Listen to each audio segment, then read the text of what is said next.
বন্ধুরা, আমি প্রতিদিনই মিঠিঝোড়া গল্পের পাশাপাশি আমি আমার ডেইলি লাইফস্টাইল ব্লগ শেয়ার করি। আজ আমি তোমাদের সামনে নিয়ে এসেছি একটা সম্পূর্ণ আলাদা ধরনের নকশাদার পিঠে। এই পিঠেটা খেতে কিন্তু ভীষণই মজাদার হয়। তো চলো আজকের এই মজাদার পিঠে রেসিপিটা তোমাদের সঙ্গে শেয়ার করি। মিঠিঝোড়া ধারাবাহিকের নতুন আপডেটে দেখা যাচ্ছে যে অন্যের দয়ায় ভিক্ষায় আর রাই জীবনযাপন করতে চায় না। রাই চলে গিয়েছে 3 মাস হয়ে গেল। কোনো খোঁজ খবর না পাওয়ায় সবাই সবার কাজে ব্যস্ত হয়ে পড়ে। আর ঠিক সেই সময় রায়ের মা রায়ের এই হারানোর শোক যন্ত্রণা সহ্য না করতে পেরে ঘরবন্দি হয়ে বসে থাকে। ঠিক তখনই রায়ের মা রায়ের বাবা আর তার রায়ের ছবিতে ফুল দেওয়ার সময় রাই আর রায়ের বাবার দিকে তাকিয়ে বলতে থাকে, তোমরা নিজেদের মতো করে চলে গিয়েছো, কিন্তু তোমরা একবারও কি ভেবে দেখেছো যে আমার অবস্থা কি হতে পারে? আমার উপর দিয়ে কতটা ঝড় বয়ে যেতে পারে? তোমরা তো চাইলে আমাকেও সঙ্গে নিয়ে যেতে পারতে। ঠাকুর, তুমি কেন আমার দিকে তাকাও না বলো তো? আমার কি এই যন্ত্রণা তুমি দেখতে পাচ্ছ না? আমি এই জ্বালা যন্ত্রণা সহ্য করে আর বেঁচে থাকতে পারছি না। এখন আমি ক্লান্ত হয়ে পড়েছি। প্রথমে স্বামী হারানোর শোক সহ্য করতে পারলাম না, আর এখন আমি মেয়েটাকেও হারিয়ে ফেলেছি। যে কিনা আমার এই সংসারটা আঁকলে রেখেছিল, যে কিনা আমার এই সংসারের একটা মাথা ছিল, সেই সংসারের মাথাটাকে তুমি কেড়ে নিয়ে আমাকে কেন জীবিত রেখেছো বলো তো? অন্যদিকে রাইয়ের বৌমনি এসে বলতে থাকে, আচ্ছা মা, আপনি এসব কথা বলছেন কেন? আপনি কি চান ঠাকুর আপনার উপর রুষ্ট হন? আপনার এইসব কথা শুনে আপনার কি মনে হচ্ছে যে ঠাকুর আপনার প্রতি সন্তুষ্ট হচ্ছে? না, আপনার প্রতি রুষ্ট হচ্ছে। কারণ ঠাকুর চায় যে আপনাকে বাঁচিয়ে রেখে আপনার আশীর্বাদের হাতটা যেন আমাদের মাথার উপরে সারা জীবন থাকে। প্রথমে রাই চলে গেল, তারপর যদি আপনি চলে যাওয়ার কথা ভাবেন, আমরা তাহলে কি নিয়ে বাঁচব? আর তার চেয়ে বড় কথা, স্রোত কি করে বাঁচবে? ও প্রথমে তার বাবাকে হারালো, তারপর তার রাই দিদিভাইকে হারালো, তারপর যদি সে তার মাকে হারায় তাহলে ও বড় ডক্টর হয়ে কি করবে বলো তো? মানে রাইয়ের মা বলতে থাকে, বৃষ্টি, তোমার কি মনে হয় আমি ভালো আছি? আমি তিলে তিলে শেষ হয়ে যাচ্ছি। আর এক মেয়ে হয়েছে বড় আসামি, জানি না কোথায় গিয়ে আবার খুনাখুনি করছে।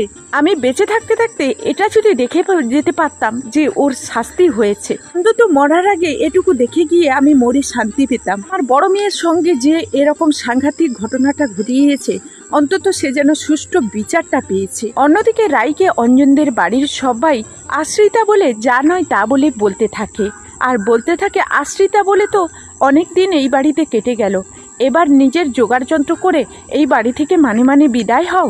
নাম মনে পড়ছে না বলেই তো অনেক দিন কাটিয়ে দিলে, এবারে অন্যের বাড়িতে এইভাবে বসে বসে কত আর অন্ন ধ্বংস করবে বলো তো? অন্যদিকে অঞ্জনা তার স্ত্রী এসে বলতে থাকে, বাবা এসব আপনি কি বলছেন বলুন তো?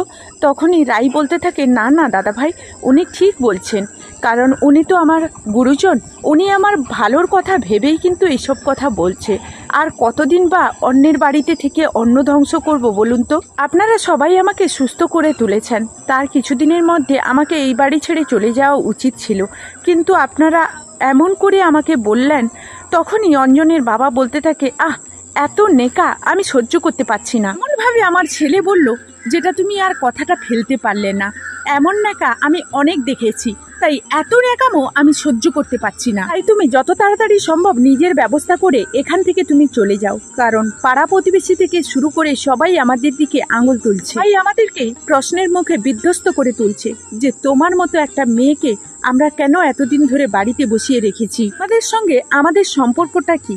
এই কথার তো কোনো জবাব নেই, তাই না? আর পুলিশকে হাজার বলা সত্ত্বেও পুলিশ আমাদের কাছে কোনো খবরাখবর এনে দিতে পারছে না। তো বন্ধুরা, এই ছিল মিঠিঝোড়া ধারাবাহিকের নতুন আপডেট। শীত যাওয়ার আগে যদি এই পিঠেটা না বানাও তাহলে 100% গ্যারেন্টি দিয়ে বলতে পারি যে তোমরা এই পিঠের যে আলাদা সুন্দর একটা স্বাদ, সেই স্বাদটা কিন্তু সম্পূর্ণভাবে মিস করবে, আর অসম্ভব মজাদার খেতে হয়। তো চলো বন্ধুরা, আজকের এই পিঠের রেসিপিটা শুরু করি। রেসিপিটার জন্য আমি একটা কড়াই বসিয়ে তার মধ্যে একটা বাটি মেপে 1 কাপ দিয়ে দিলাম জল, আর ওই বাটি মেপে দিয়ে দিচ্ছি 1 কাপ চালের গুঁড়ো। আমি এখানে চালের গুঁড়ো 1 কাপ নিয়েছি, আর অল্প 1 চিমটি মতো এখানে দিয়ে দিচ্ছি লবণ। তোমরা তোমাদের স্বাদ অনুযায়ী এখানে অবশ্যই লবণটা অ্যাড করে দেবে। লবণটা দিয়ে এখানে সব কিছু নাড়াচাড়া করে এই রকম একটা ডো তৈরি করে নেব। আর যখন দেখবে ডোটা এইভাবে কড়াই থেকে ছেড়ে আসছে তখনই ভাববে ডোটা পারফেক্টভাবে তৈরি হয়ে গেছে। দেখে নিশ্চয়ই বুঝতে পারছো যে আমার ডোটা পুরোপুরি কড়াই থেকে ছেড়ে এসছে। আমি ওটাকে একটা পাত্রে নামিয়ে ঠান্ডা করে নেব। সেই ফাঁকে আমি যে পিঠের পুর থাকে সেই পিঠের পুরটা এদিকে তৈরি করে নেব। তার জন্য বেশ কিছুটা পরিমাণ নারকেল কোড়া নিয়ে নিলাম আর নিয়ে নিচ্ছি এখানে চিনি 1 চামচ।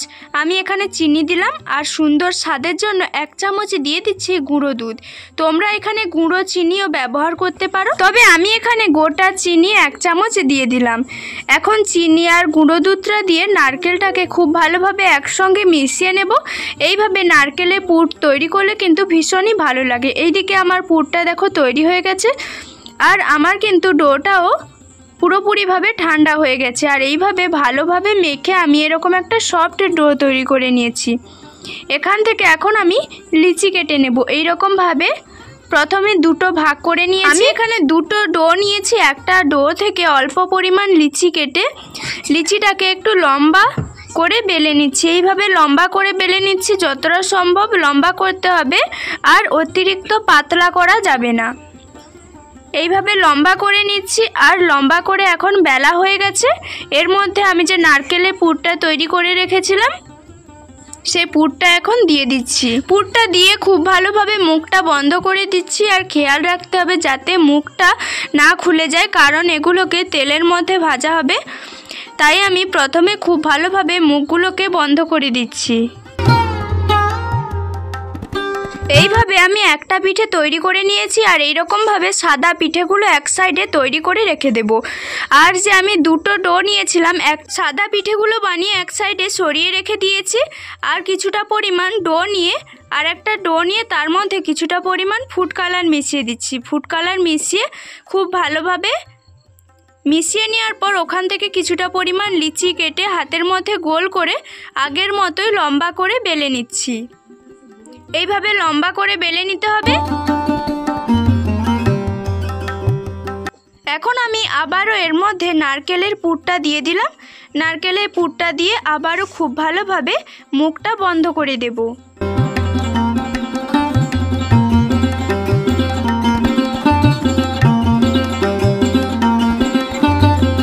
এখন আমি পিঠেটার উপর নকশা করব, তার জন্য কিছুটা পরিমাণ রান্নার তেল এখানে ব্রাশ করে দিয়েছি। আর এই রকম নিয়েছি একটা সন দিয়ে কিন্তু খুব ভালোভাবে একটা সুন্দর ডিজাইন করে দিচ্ছি। আর এই ডিজাইনটা কিন্তু বলে বোঝানোর মতো কিছুই নেই, করলে ভীষণই সোজা লাগবে। দেখলে নিশ্চয়ই বুঝতে পারছো কতটা সোজা লাগছে। এইভাবে কিন্তু আমি পিঠের নকশাগুলো তৈরি করে নেব।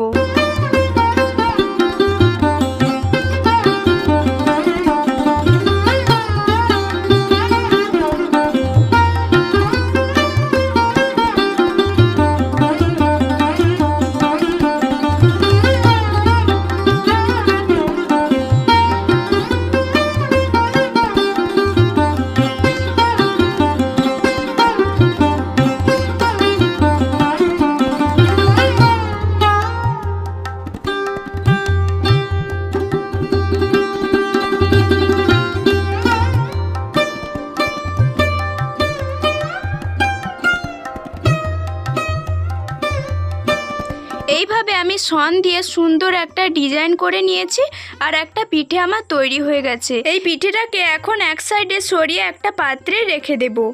আর বাকি যে সাদা পিঠেগুলো আমি তৈরি করে রেখেছিলাম সেই পিঠেগুলো আমি সন দিয়ে নকশা করে নেব। তার জন্য আবারও আগের মতো কিছুটা পরিমাণ রান্নার তেল ব্রাশ করে নিলাম। তোমরা যেভাবে খুশি এখানে নকশা করতে পারো, আর নকশাগুলো করার আগে অবশ্যই এখানে তেল ব্রাশ করে নেবে, তাহলে নকশাগুলো করতে কিন্তু ভীষণই সুবিধা হবে। তারপর আগের মতোই ওই রকম সন দিয়ে আমি একই রকম একটা ডিজাইন তৈরি করে নিচ্ছি।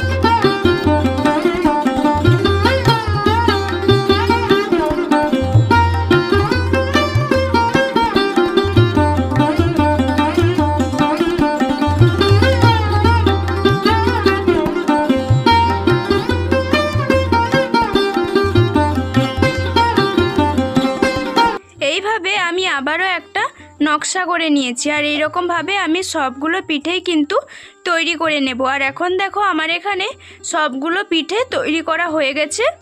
আর এদিকে একটা কড়াই বসিয়ে দিয়ে দিয়েছিলাম আগে থেকে বেশ কিছুটা পরিমাণ সাদা তেল। তেলটা প্রথমে হাই হিটে গরম করে নিয়েছি, তারপর এখানে একটা একটা করে পিঠেগুলো ছেড়ে দিচ্ছি।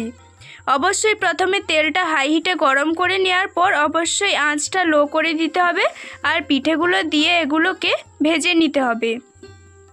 মুচমুচে করে এই পিঠেগুলো কিন্তু আজকের ভাজবো। এই পিঠেগুলো আমি চিনির রসে ডোবাবো না, তোমরা চাইলে চিনির রসে ডুবিয়েও এই পিঠেগুলো খেতে পারো, কিন্তু এমনিও এই পিঠেগুলো খেতে কিন্তু ভীষণই মজাদার হয়। আর সবগুলো পিঠে দেখো কতটা ফুলকো ফুলকো হয়েছে, আর ডিজাইনগুলো ভীষণই ভালো লাগছে, অনেকটা স্পষ্ট হয়ে আছে এখনও ডিজাইনগুলো। এইভাবে আমি পিঠেগুলো মুচমুচে করে ভেজে নিয়েছি।